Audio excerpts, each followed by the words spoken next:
eeggamuun turre akka obboleessatti akka saayibatti akka namummattis dogoggora isaa sumaaf dhiifne jechuudha kiyya. Ammoo hawaasni nuti akka itti amannu inna muslima kul muslimiidha mire amantii keessa seenee waa'ee amantiillee ni irraa naasoo na beeyta.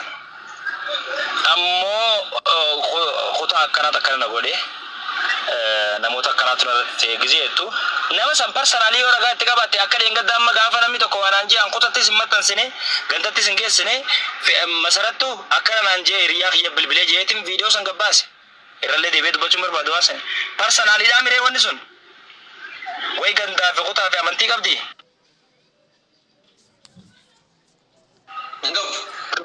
Sababni irra waldhabneef immoo waan itti keekaa turre nama hundaa beeka waan ta'eef. Namoota afurtu amma akkana godhee jee viidiyoo isaa argeetiin jira. Wanni sun yoo dhugaa ta'e godhuu hin danda'anii. Wanni sun yoo dhugaa ta'e himatee seeraan fira dhowwuu danda'a. Yoo seerri isa himachiisee jiraatu biyyi seeraan bulti mootummaa qabdi. Namoonni ajjeesu jettee immoo if ajjeesuuf hin deema jettee sanuu sadarkaa torbee hawaasni Oromoo shoogdee if ajjechaa boorii sanii keessaan gadda keessaan bayinitti waan akkanaatiin gizirfte uummanni ni yaadda. Halkan guutuu yaadaa bule. Cinqamaa bule. So ija uummataa kanarraa if hambisuu danda'u. Ani amma gizeen dogoggora kiyya dafeen sirreessan hin beeka. Akkaan waan hin balleesse sirreessuu danda'us dubbadhu hubachiisuu danda'us ifiraatu isin hin jiru haga beekumsa kiyyatti saayizii kiyyas hin beeka miimooriin xiyyaa gan baattis hin beeka.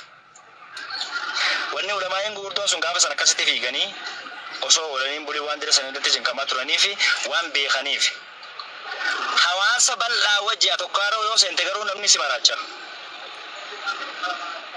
Boro Hamzaa yoo gaafa gad dhufee waan tokko post godhu waan kana qabreeraa post nu godhaa jirta ifa ajjeesan jenne ani leencan jenne waan ummanni ijoolleen tilmaamee si himaa beekan Hamzaa nin jaaladhaa hojii nyaannee duwinaa gizee hunda wal agarraa waliin mari'annaa si gale mana kiyya hojii dhufnaan manni isaa hojii deena. So hawaasa hojii tokkaaroo namni godhe sirrii miti. Hawaasa kan kee akka hojiitti deemuu beektu yaaduu danda'uu qabda beeta. Garuu biyyuma lafaa tanarratti dhimmi sensitiiviin ilmi namaa itti bu'uu hin qabne akka elektiriikaa shook nama godhu gartee amantiidha. Amantii tana dhiisee jechuuf mirga guutuu ilmi namaa addunyaarra jiru mirga guutuu qaba. Sheetanatti illee amanuuf. Amantii san tuquudhaaf mirga hin qabne. Walii galee? Ani nama rabbiin dubbisu. Ana nama ulul albaab jechuun nama rabbiin wajji haasa'u jechuudha jee. Which is namni amantii biraa akka itti yaadu. Da amantii muslimaa kan rasuula ifiin jeelleen namuma akkanaatu lafaa kee ifiin jee waan jaamuu dhufa amantiitti bubbuun kun gaarii miti. Namni haariif ni bakka waan amantii kana bira hin deddeemu. Si galee? Bakka karaan itti fe'aman hedduu jira. Yaalan namoota biraa akkanaatiif illee yoo akkasii yaadni jiraatu.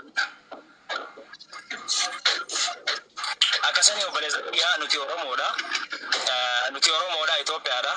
Warra Itoophiyaa illee gajjaare Itoophiyaa illee kaleessa irraa agaarratti haasaa qabale. Gaafii takasii qabu murtii guutuu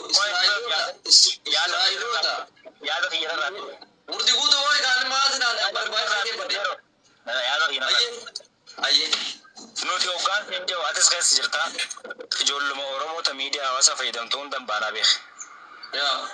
Tarii walitti haaruu dandeenya waan barbaanne waliin jechuu dandeenya kun waan dhuunfaati. Ammoo hawaasummaa waliin qabna, islaamummaa waliin qabna, Itoophiyummaa, Oromummaa waliin qabna, aadaa fi duudhaa waliin qabna. Namni gizee dogoggore emotional waan jaamuu jira. Namni yoo miira keessa gale yeroo miira keessa gale sanitti waan fedhe isa ijoo danda'a. Sa'aatii lama sadii booda mee waan tokko si yaadachiisu ilmi namaa nama ajjeesee kajaamu kun miira akkamiin beekta? Shayitaana xiqqaa tokkotu dogoggorsa. Waan jette kanan gootooti godhiituma agarsiisi gisanitti waan san godhuu malee sa'aatii takka booda garuu egaa wanni sun ta'ee booda sheenaa harkeef nyaata. Amerikaa keessatti dubartii shakashakeedha Maarkoos jedhama maqaan isaa Shayitaan. Wallaahi qaba dhugaati bara. Amma sanii miti koo egaa sheenaa jira. Shayitaan gosa nama Shayitaan kabiraati miti Maarkoos bakka bakka maraa jiru. Waan ruuyi namallee jeesu Maarkoos jedhama. Ani waan hin beekne beekumsa kiyyaa olii hin dubbadhu. Okay, ayi. Waa'ee Maarkoos hin beektu? Hin beeku. Namni waan beeku qofarraa dubbachuu qaba. Haga beekutti kan beekne immoo waan san baruuf dubbisuu qaba. So dogoggora fi ilmi namaa ni dogoggora hundi keessanuu yoo namni dogoggore jiraate gizee dogoggore isaa sanii karaa itti sirraa'uu qabuun sirreessa. Hawaasa bal'aa jecha lama sarara lama barreeffama sarara lama yookaan viidiyoo daqiiqaa takka hin geenyeen sirreessuu dandeessa. Uummata kiyya Ani isin keessa isin amantii musliimaa hordofa. Baalagumaatii akka na godhe dhiifama naa godha. Jecha narraan eegganne jedhee amantii musliimaa bu'ee abbootiin amantii hayyoonni biyyaa kan amantii garagaralleen sababa amantii musliimatti bu'uu qiyyaamatti mufataniif dhiifama guddaa naa godha. Nuuf kolchaa jirra naan bisa afaan keessan hin bu'ee iji keessan hin bu'ee dhiifama naa godha yoo jedhe maaltu aangootame irraa sultaana kamirraa ka'a. Namni tokko yeroo san gabbee yoo itti dubbate aboo mucaa dhiifama gaafate maaliif itti dubbattan jennee dubbachuu dadhabna. Jechuun Hamzaa qofaaf miti hubadha. Ani Hamzaa wajjin hariiroo obbolummaatiin qaba, saahibummaatiin wajji qaba, hamtuu isaan fedhu, gaariin isaa hawwa, nan gorsaa gan dandeetti. Amma miidiyaa kana namni taa'ee nu laalu nama dhibba amma fakkeenya nama dhibba lama shantamaa maaltu jira walii galee? Nama dhibba shantu jira. Okay, namoota kana keessa nama akkamtu jira jeetii yaaduu qaba beektaa? At least